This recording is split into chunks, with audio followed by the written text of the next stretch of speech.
Welcome to all of you my YouTube channel Mukesh Chaudhary Hardik online classes. आप सभी का हार्दिक स्वागत अभिनंदन मेरी क्लास में।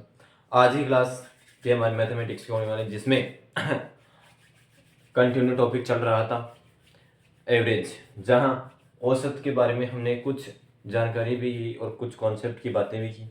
जहां फर्स्ट क्लास को आप नए यदि चैनल पर फर्स्ट बार हो तो आप पीछे वाली क्लास को आप अच्छी तरह से लीजिए, कंटिन्यू रूप से लीजिए।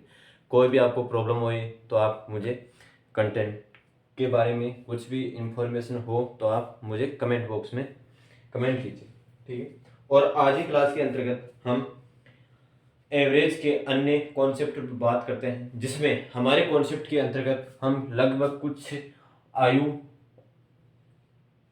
आयु से संबंधित कुछ बातों के बारे में आयु से संबंधित एवरेज औसत निकाल रहे थे। उनके बारे में अनेक प्रकार की कॉन्सेप्ट की बातें की और जनरल एवरेज किस प्रकार से निकाला जाता है उनकी भी हमने अनेक प्रकार से जानकारी विस्तृत रूप से आपको अवेलेबल करवाई। तो हम अपनी आगे की जानकारी को बढ़ाते हुए आपके सामने बताते हैं कि किस प्रकार से अगले कॉन्सेप्ट क्लियर करते हैं ये और जितनी भी क्लास पीछे बनी हुई है उन सभी क्लासों को एक लीजिए, कंटिन्यू एक कटिबद्धता रखिए। जहां तक आप सफलता की अच्छी मुकाम ना पूजे वहां तक आप अच्छी तरह से प्रैक्टिस करते रहे। देखिए, practice is the most successful in life, you are understand, ठीक है। अब देखते हैं हम क्लास के अंतर्गत किस प्रकार से करते हैं। आज ही क्लास के अंतर्गत हम एवरेज के जहां आयु से प्रतिशत किस प्रकार से निकाला जाता है, आयु के कुछ कॉन्सेप्ट पीछे वाले क्लास में करवा दे चुका था। अब एक दो क्वेश्चन और है जिससे आपको एवरेज के रूप में बता रहा हूं। देखो मैं क्वेश्चन को आप पहले पूर्ण रूप से पढ़ता हूं और उन पढ़ने के पश्चात जो भी यहाँ डेटा है उसको लिखा जाएगा। तो आप जो मैं पढ़ रहा हूं उस पर अच्छी तरह से गौर कीजिए भाई किस प्रकार से क्वेश्चन पढ़ा जा रहा है। किसी कक्षा में 50 विद्यार्थी है, उनका औसत वजन है 45 केजी। जब एक विद्यार्थी कक्षा में चला जाता है तो अकेला वजन 100 ग्राम कम हो जाता है, तो उस विद्यार्थी का वजन ज्ञात करें जो कक्षा छोड़कर चला गया। क्या समझे इस क्वेश्चन से? भाई एक विद्यार्थी है जिसमें एक कक्षा है जिसमें 50 विद्यार्थी है। भाई कोई आपकी एक कक्षा है, उस कक्षा के अंतर्गत 50 विद्यार्थी है, 50 स्टूडेंट्स है, 50 स्टूडेंट, इनका औसत वजन, जबकि इनका औसत वजन है, इन 50 स्टूडेंटों का औसत वजन है आपके पास 45 किलोग्राम, 45 किलोग्राम है।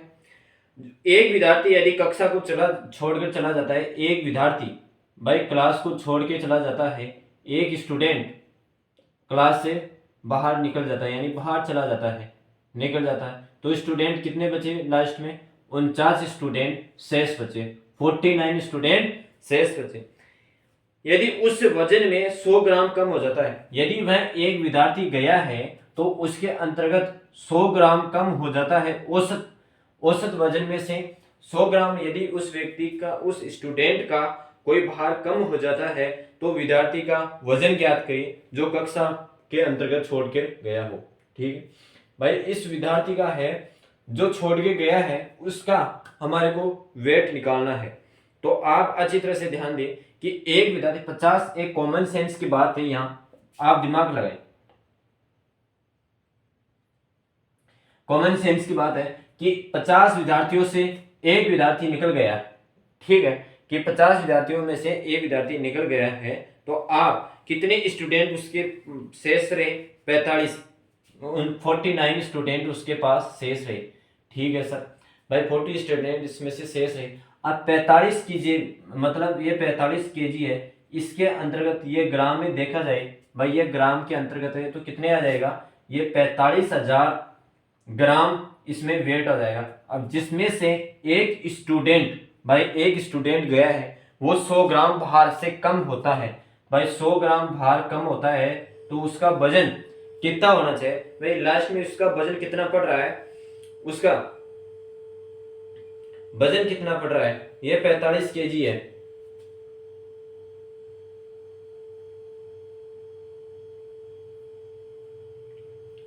उसका वजन बढ़ रहा है, तो आपके पास 44,900 ग्राम इसमें ये वजन वेट आ गया। 100 ग्राम निकलने के पश्चात आपके पास 100 ग्राम वेट निकलने के पश्चात ये वजन आपके पास निकल चुका। मुझे ये बताइए कि आपके पास जो भी 50 स्टूडेंट थे उनका औसत वजन 45 केजी था। तो यह आपको गुणा करने के लिए इनको टोटल वजन, अगर 50 विद्यार्थियों का टोटल आपको वजन पूछा जाता है तो ये टोटल कितना होगा आपको ये भी पता है कि 50 ये 50 में हो जाए तो 2250 किलोग्राम यहाँ इनके टोटल वजन हो जाएगा। 2250 किलोग्राम यहाँ इसके वजन हो जाएगा। और जिसके अंतर्गत अब मुझे ये बताइए कि 49 स्टूडेंट ये रहे, एक से स्कूल गया जिसमें 100 ग्राम कम वजन हुआ, तो यहाँ 49.900 ग्राम, भाई 49.900 ग्राम इसके वेट में हुआ। तो यहाँ आपके पास टोटल वजन कितना हो सकता है? टोटल वजन आपके पास 45 केजी, 42 0.1 यही हुआ इसका ये किलोग्राम में संख्या थी, इतना ही वजन हुआ, टोटल इनकी संख्या को इतना वजन हुआ। तो हमारे को क्या निकालना है? जो बंदा छोड़ के गया है क्लास के अंतर्गत, जो बंदा छोड़ के गया है उनका वजन निकालना है। छोड़ कर गया है, टोटल में से कितना है? टोटल है 2250, जिसके अंतर में से एक विद्यार्थी छोड़कर गया तो उसमें 100 ग्राम की वजन की कमी होती है, तो वहां आपके पास 2200.1, तो इसके अंतर्गत कितने की बार की कमी रही है, कितने किलोग्राम की बार की हुई है, ये आप मुझे अच्छी तरह से बताइए।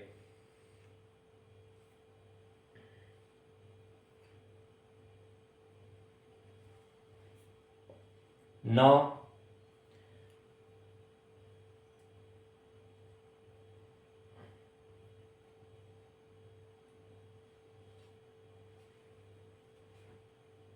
वह लड़का 49 किलो 900 ग्राम का वह लड़का था, उसका वजन यही आपके फाइनल ये इतना था। 100 ग्राम कम होने पर उसके 49 किलो और 900 ग्राम का वह बंदा बाहर से क्लास से निकला गया था, उसका ये वेट का वजन था। ठीक है, अब अगला क्वेश्चन किस प्रकार से करते हैं आप समझिए। इस क्वेश्चन को आप आसानी से कर भी लिए होंगे। और दूसरा इसका मेथड चले तो देखो मैं बताऊं कि शेष विद्यार्थी कितने थे? शेष विद्यार्थी 50 निकल गए, शेष विद्यार्थी 49 थे, 49 थे, उसमें से कितने ग्राम का वेट खत्म हुआ? 3900, मतलब 4900। भाई 100 ग्राम वजन कम हुआ ना ग्राम में, तो केजी के लिए हमारे पास, भाई हमारे केजी के अंतर्गत आंसर निकालना है, किलोग्राम के अंतर्गत आंसर निकालना है। तो आपको मैं बताऊं कि 4900 यानी 100,000 ग्राम का भाग देने पर आपके पास 4.9 किलोग्राम, ये आपके पास उस ओनली जो 100 ग्राम से निकल के गया था ये वजन उसका है, और 45 केजी वहां उसका है। तो आप डायरेक्ट इसके अंतर्गत जोड़ देंगे तो 4.9 49.9 किलोग्राम उस बंदे का वेट हो गया। ठीक है, आप शॉर्ट तरीका मेथड भी अपना सकते हो। अब नेक्स्ट क्वेश्चन आपके पास, भाई किसी कक्षा के अंतर्गत ये स्टूडेंट था, उनको निकालने पर क्या क्या वेट उसमें भार में परिवर्तित हुए। इसी प्रकार अगला नेक्स्ट क्वेश्चन,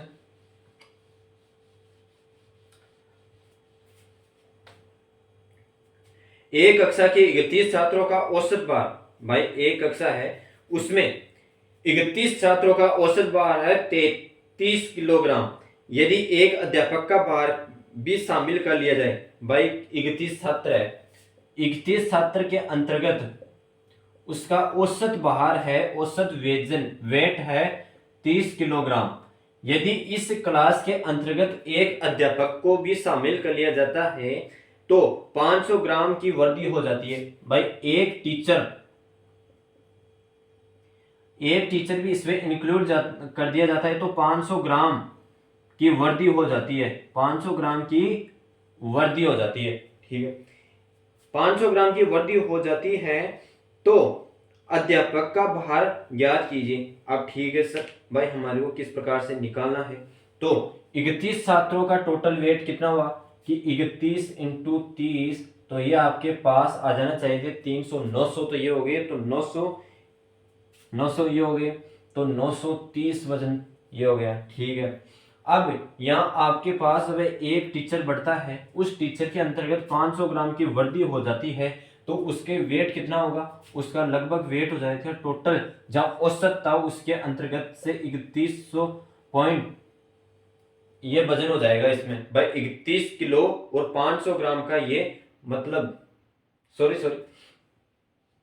कितना था, 30 किलोग्राम था, इसमें 500 ग्राम बढ़ गया, 500 ग्राम बढ़ गया उसमें, तो 30.5 केजी हो जाएगा उसका, मतलब इस टीचर को बाहर बढ़ने पर उसका औसत मान में कितना परिवर्तन हो जाएगा, 30.5। तो टोटल मतलब 31 तो थे, तो इसका ये हो गया। अब एक स्टूडेंट और मिल जाता है तो 32 हो जाता है, तो 32 उसको छात्र मान लिया जाता है, और छात्र मानने के पश्चात आपके पास इससे गुना करते हो तो उसमें कितना फर्क या रेशियो आपके पास निकल आ जाता है कि 900 तो वो आ जाए 976 किलोग्राम ये इसका वेट हो जाता है। अब मुझे ये बताइए कि अंतन में आपको उस स्टूडेंट मतलब 32 छात्र हो गए तो आपके पास 976 किलोग्राम आएगा, 31 छात्र होंगे तो आपके पास 930 आएगा।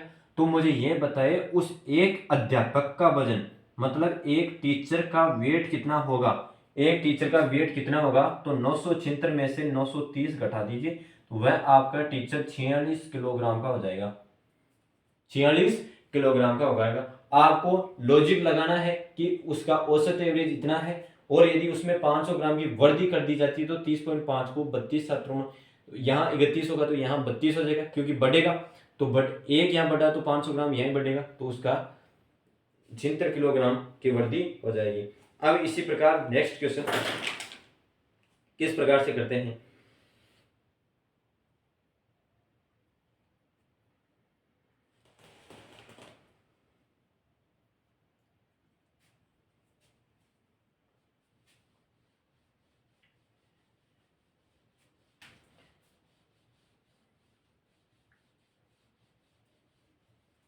देखो आप जितने भी क्वेश्चन करो उसके मेथड पर कॉन्सेप्ट पर ध्यान दिया करो, जिससे आपकी क्लास अच्छी तरह से क्लियर हो सके। यदि आप ये देखना चाहोगे कि ये कितने क्या क्वेश्चन करा रहा है उस वो मायने नहीं रखता है। यदि आपको कॉन्सेप्ट क्लियर हो जाता है, क्लियर अच्छी तरह से कॉन्सेप्ट क्लियर हो जाता है, तो वह आपकी क्लास बहुत ही महत्वपूर्ण रह जाती है। इसलिए आप प्रत्येक मेरे की राय यही है कि आप उस क्वेश्चनों के कॉन्सेप्ट पर ध्यान दीजिए, जिससे आपकी प्रैक्टिस हो सके। नेक्स्ट क्वेश्चन मैं क्वेश्चन पढ़ रहा हूँ, आप ध्यान से लगा के सुनिए कि 8 व्यक्तियों की औसत आयु 3 वर्ष बढ़ा दी जाती है, बढ़ जाती है। भाई 8 व्यक्ति है, उसकी औसत आयु 3 वर्ष बढ़ जाती है जब वह व्यक्ति जिनकी आयु 30 वर्ष हो, जब दो व्यक्ति जिनकी आयु जब दो व्यक्ति हैं उनकी आयु है 30 वर्ष और 34 वर्ष, वह अन्य दो व्यक्तियों द्वारा प्रतिस्थापित कर दिए जाते हैं। यहाँ देखो मैंने क्या नाम लिया है, प्रतिस्थापित। ये प्रतिस्थापित यानी ट्रांसफर करने वाले क्वेश्चन बहुत महत्वपूर्ण आते हैं। प्रतिस्थापित कर दिए जाते हैं इन दोनों के स्थानों पर, तो दो व्यक्तियों की औसत आयु मतलब दो नए व्यक्तियों की औसत आयु आपको निकालना है। तो 8 व्यक्तियों की औसत, भाई 8 व्यक्ति है उसकी औसत आयु में वृद्धि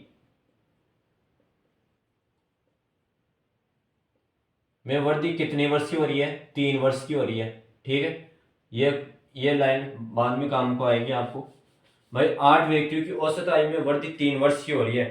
अब आपके पास दोनों व्यक्तियों की मतलब दो व्यक्ति हैं उनकी आयु टोटल कितनी हो जाएगी, दोनों की आयु, एक की तो 30 और एक की 34 है, तो ये 64 वर्ष इनकी टोटल आयु हो जाएगी, 64 इनकी टोटल वर्ष हो जाएगी। अब आपको निकालना क्या है, मतलब आपको इन संख्याओं की औसत एवरेज निकालना है, तो आपके पास योग होना चाहिए। भाई उनके पास कितनी संख्या है और कितनी क्या है, योग आपको दे रखा है, संख्या आपको दे रखी है, संख्या आपको दे रखी है, औसत आपको दे रखा है, ठीक है।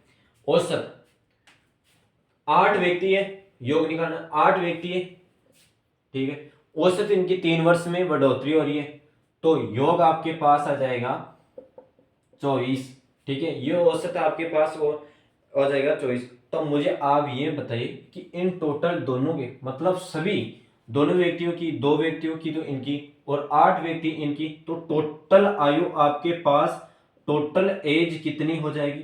तो टोटल एज आपके पास 88 वर्ष हो जाएगी। ठीक है, 88 वर्ष हो जाएगी।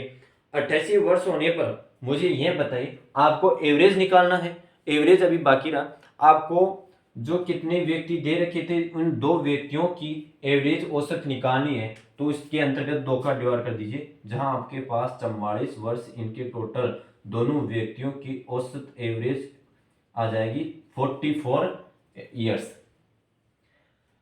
8 व्यक्ति की औसत आयु की वृद्धि में 3 वर्ष का हो रहा है औसत में। ठीक है, जहां दोनों की आयु 30 और 34 है, 64 वर्ष है।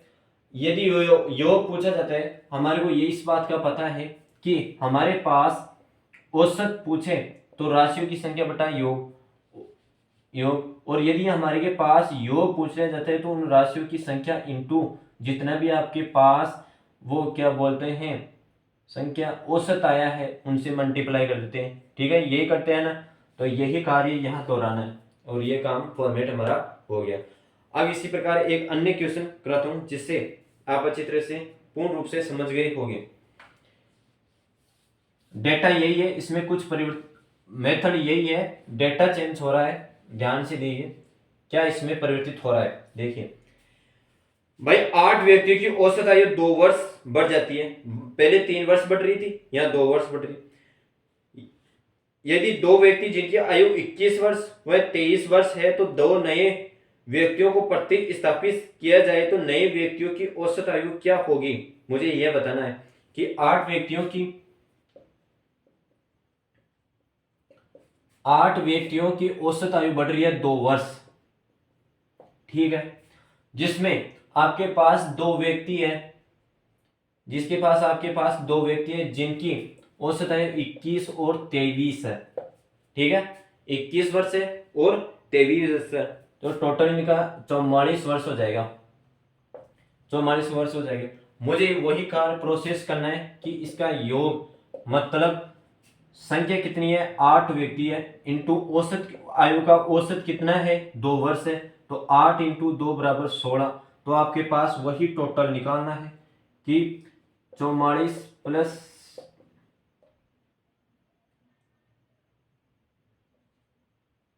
60 वर्ष, 60 वर्ष, तो यहां आपको एवरेज इन पर्सन, तो 60 2 बराबर 30 वर्ष इनकी औसत आयु हो जाएगी। मतलब 30 वर्ष से अधिक स्टूडेंट, मतलब जो आपके व्यक्ति है वो 30 वर्ष हो जाएगी उसकी कॉमन आयु। ठीक है, इसी प्रकार यह क्वेश्चन यहां समाप्त होता है। अब नेक्स्ट टाइप आता है आपके पास, भाई वह किस प्रकार से क्वेश्चन करें। अब नेक्स्ट टाइप आने इससे पहले मैं आपको थोड़ी सी इंफॉर्मेशन दे देता हूं, चेंज हो रहा है ये टाइप। नेक्स्ट टाइप ये है कि किसी भी प्रकार आपको कोई डेटा दे दिया जाता है। ठीक है, उन डेटा देने के पश्चात यदि उस डेटा को हम कैलकुलेट करते हैं और हमारे फिर से ध्यान में लगता है कि हम किसी डेटा को दिए हुए डेटा से गुणा न करके किसी अन्य डेटा से गुणा कर दिया हो, जहां कहने का मतलब है कि आपको अन्य कई 2 या 3 से अधिक डेटा दे दिया जाता है, जहां त्रुटिपूर्ण कार्य की संभावना दिखाई देती है कि हम किस प्रकार से त्रुटि कार्य कर सकते हैं। इस प्रकार की डेटा हमारे को अवेलेबल करा दिया जाता है। जिस डेटा को हम अवेलेबल कराए जाते हैं, जो आपकी वास्तविक मान है, उन वास्तविक मानों से, भाई जो भी आपका वास्तविक मान है उनसे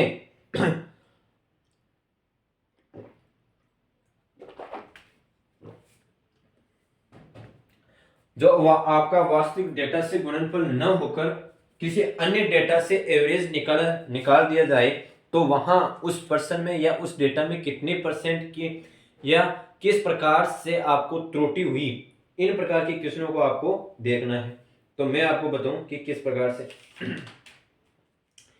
कि 10 देखो किस प्रकार से मैं आपको बताऊं कि 25 मापनों का औसत, मैं क्वेश्चन पढ़ रहा हूं कि 25 मापनों का औसत 13 है। भाई 25 मापन है, उनका औसत 13 है।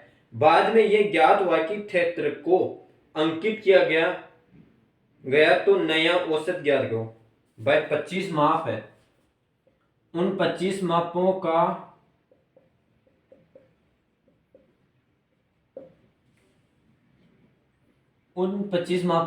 का औसत 13 है। 13। फिर उनको पता चला कि 75 ज्ञात हुआ कि 75 को अंकित किया गया था, वहां 73 को अंकित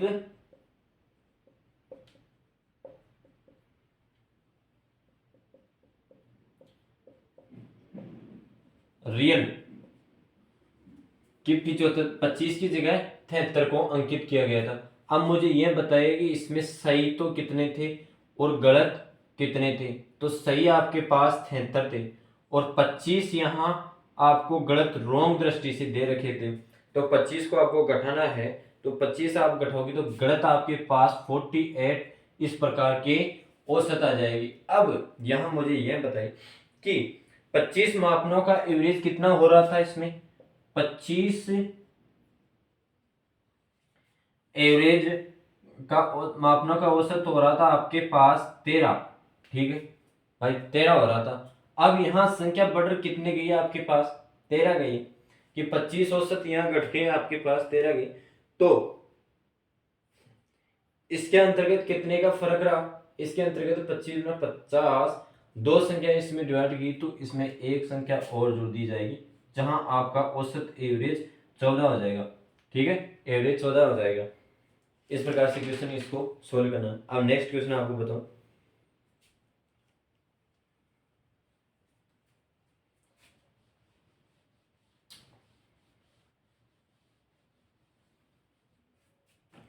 दस संख्याओं का माध्य 30 है भाई, 10 संख्याओं हैं उनका माध्य 30।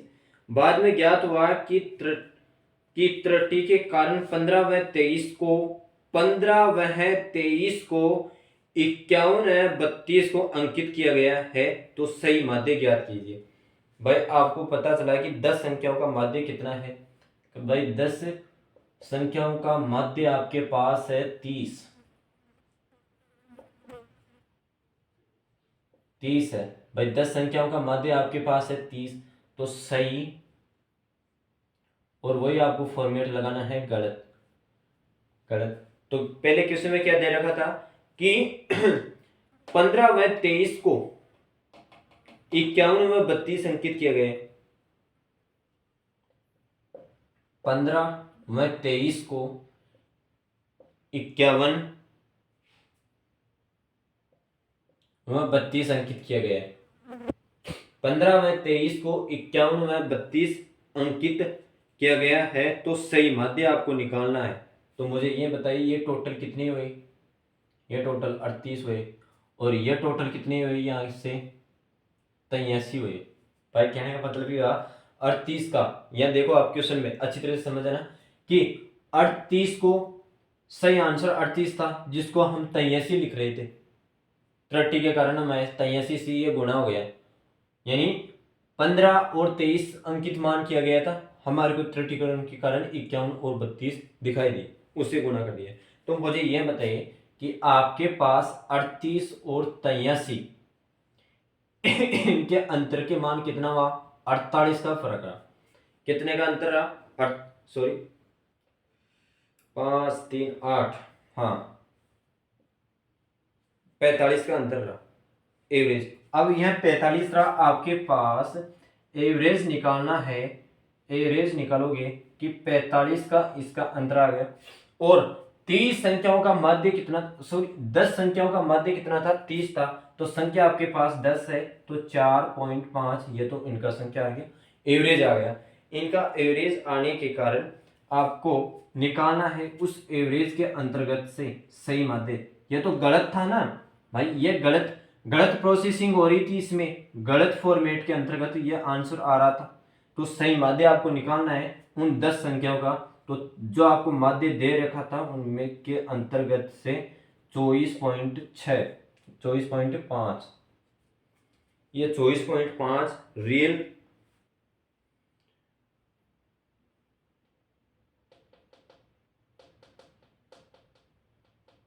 516, सॉरी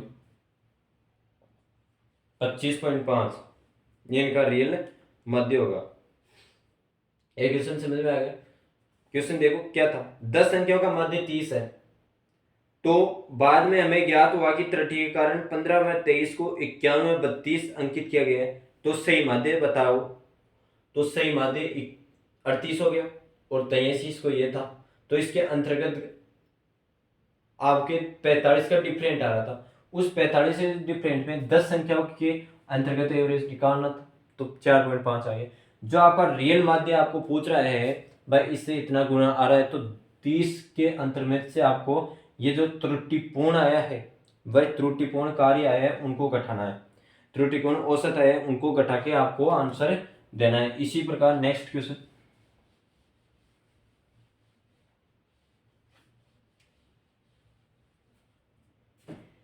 50 संख्याओं का औसत 30 है,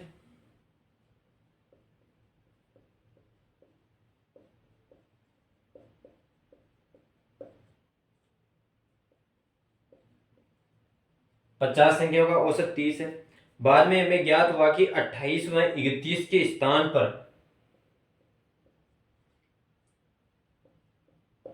बाद में हमें ज्ञात हुआ कि 28 व 31 के स्थान पर 82 व 83 अंकित किए गए थे, 82 82 व 13 अंकित किए गए थे।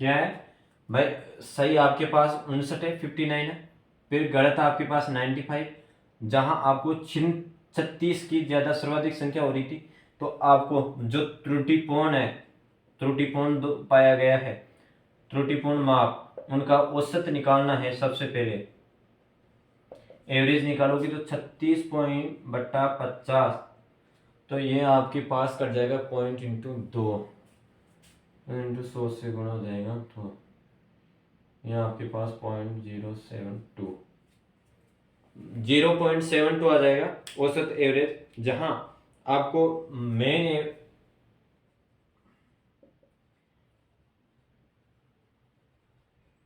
एवरेज के अंतर्गत से हटाना है 30 माइनस 0.72, तो ये आपके पास 29.28, 29.28 ये वास्तविक वास्तविक औसत मान हो जाएगा।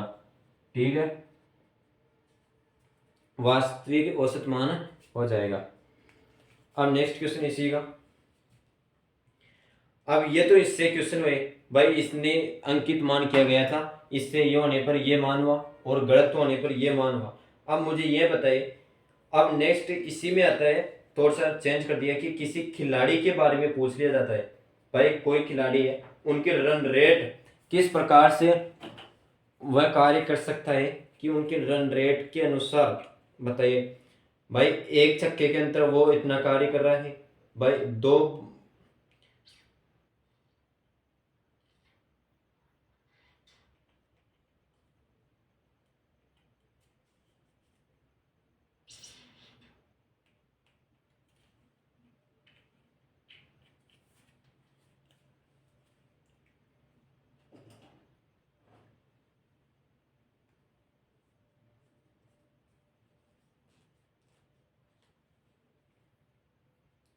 देखो किसी बल्लेबाज ने 12वीं पारी में 63 रन बनाए, कि 12वीं पारी थी उसमें उसने 63 रन बनाए, जिससे उसके रनों का औसत में 2 अंक की वृद्धि हुई हो गई। तो 12वीं पारी के बाद रनों का औसत क्या होगा कि 12वीं पारी है उसके अंतर्गत उसने 63 रन बनाए और उसके बाद रनों का औसत में 2 अंकों की वृद्धि हुई, तो जो भी आपके 12वीं के बाद में पारी खेलेगा उनमें कितने कुल अंकों की वृद्धि हुई है वो आपको इस औसत एवरेज निकालना है। भाई टोटल कितनी उसकी एवरेज में हुई, तो देखिए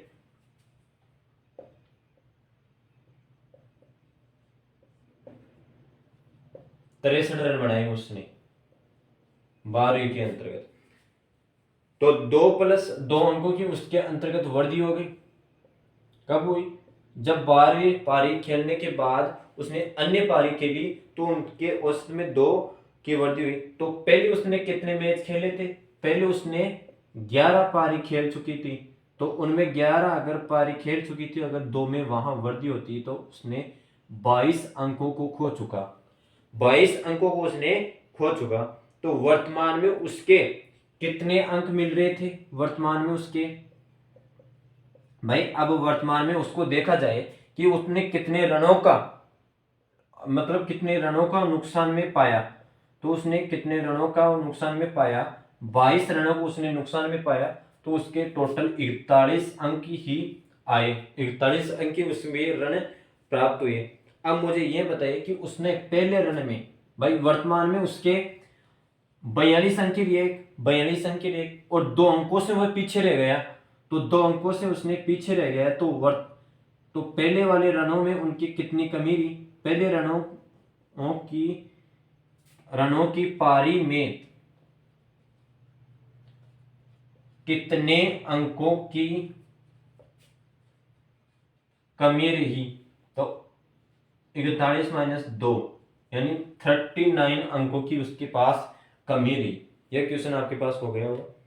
अब मैं आपको बताऊं, यहां अब नेक्स्ट कॉन्सेप्ट आ चुका है जहां बहुत ही बढ़िया और अच्छी तरह से सुटेबल होने वाला है, जहां आप अच्छी तरह से निकाल चुके हो, जहां स्पीड वाले क्वेश्चन है वो बहुत क्लियर बढ़िया से आप कर चुके। नहीं हुआ तो मैं आपको अगले करा दूंगा। अब यहाँ एवरेज स्पीड के बारे में क्वेश्चन पूछ लिया जाता है कि भाई कितनी कार उतनी औसत, भाई कोई कार, स्कूटी या ट्रक है, वो इतने किलोमीटर हावर की स्थिति से चल रही है, उनकी औसत दूरी किस प्रकार से निकाले कि वह एक गंतव्य स्थान पर एक साथ एक जगह इकट्ठी हो जाए, मतलब अपने गंतव्य स्थान पर सम्मिलित और मिल जाए। तो वह किस स्थान पर और उनकी औसत स्पीड और औसत टाइम वह किस प्रकार से निकाले यातायात साधनों का। इस प्रकार के आपके पास क्वेश्चन आया है, जहां मैं आपको एक डेरिवेशन के माध्यम से समझाना चाहूंगा।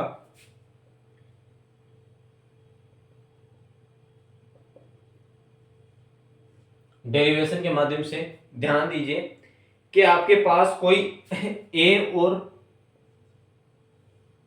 बी कार है, ए और बी कार है, जहां आपकी दूरी ये कोई एक्स तय कर रहा है और ये कोई वाई तय कर रहा है, वाई दूरी तय कर रहा है, ये कोई एक्स दूरी तय कर रहा है। तो इन दोनों की जहां गंतव्य स्थान मिलेगा वह एक्स वाई दूरी पर होगा। ठीक है भाई, वह एक्स वाई दूरी पर होगा। भाई कोई एक्स दूरी पर आ रहा है और कोई वाई दूरी पर आ रहा है, तो इन दोनों की एवरेज औसत निकालते हैं। एवरेज औसत निकालते हैं तो इन दोनों की, मतलब 2 स्थान थे, मतलब ए स्थान ए और दूसरा यातायात ये, तो 2xy इन गंतव्य स्थान का ये, और जहां x दूरी इस तरफ से गई और y तरफ इस तरफ से गई, तो दोनों की डिस्टेंस आपके पास जुड़ जाएगी, दोनों की डिस्टेंस आपके पास से ये जुड़ जाएगी। इस प्रकार से जुड़ेगी। एक तो मेथड ये हो गया इसका।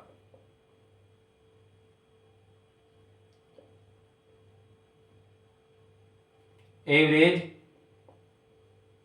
स्पीड, एवरेज स्पीड के क्वेश्चन है ये टोटल। ठीक है, पहला मेथड तो ये हो गया भाई, दोनों कार है जो आपस में विपरीत या समान दिशा में दूरी तय कर रही है, जहां मूल बिंदु वहां एक्स वाई दूरी पर मिल जाते हैं, तो उसकी औसत दूरी क्या होगी? दोनों स्थानों की 2xy प्लस xy। अब दूसरी या कंडीशन, दूसरा मेथड आपको एलसीएम एचसीएफ पढ़ा चुका हूं मैं, उनके आधार पर आपको क्वेश्चन करना है। जो मैंने, आप अगर चैनल पे फर्स्ट बार हो या पहली क्लास हो रही है, तो जहां मेरे एचसीएफ और एलसीएम आपको पढ़ा चुका हूं, वहां से आप एचसीएफ और एलसीएम क्लियर कीजिए, जहां आपको दिक्कत ना हो। अब देखिए वो किस प्रकार से, कोई एक्स किलोमीटर हावी से दूरी तय कर रहा है, और एक दूसरा साधन है जो वाई किलोमीटर की हावी से दूरी तय कर रहा है। इन दूरी को तय करने के पश्चात वह आपके कॉमन स्थान पर मिलेगा, मतलब कॉमन मूल बिंदु स्थान पर मिलेगा। भाई वह कितने स्पीड के अंतर्गत कार्य करता है, उस कॉमन एक्स वाई स्थान पर जहां भी आपके पास कार्य करेगा, तो आपके पास इसके अंतर्गत इसका डिवाइड करोगे तो वाई वाई किलोमीटर, भाई वाई प्रति हावर के हिसाब से वह कार्य करेगा, वाई प्रति हावर के हिसाब से चलेगा। इसी प्रकार यदि इसके अंतर्गत कार्य करता है तो वह आपके पास एक्स हावी हावर्स के कार्य अंतर्गत करेगा, यह घंटे इसके पास आ जाएंगे। और आपको मैथमेटिकल रूप से यही कार्य करेगा, जो देखो आप क्वेश्चन के माध्यम से समझिए जहां आपको अच्छी तरह से सुविधा हो।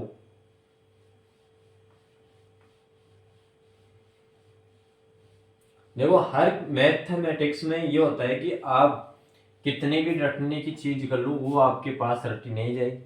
जहां आप प्रैक्टिस करोगे उससे वहां आपके क्वेश्चन बहुत आसानी से होते जाएंगे। प्रैक्टिस ही बहुत मायने रखती है, आपको इस बात को भी ध्यान में रखना होगा कि एक क्वेश्चनों के माध्यम से कुछ नहीं होगा, लेकिन जहां आप क्वेश्चनों को ध्यान में रखोगे तो वह कार्य हो जाएगा। आप देखो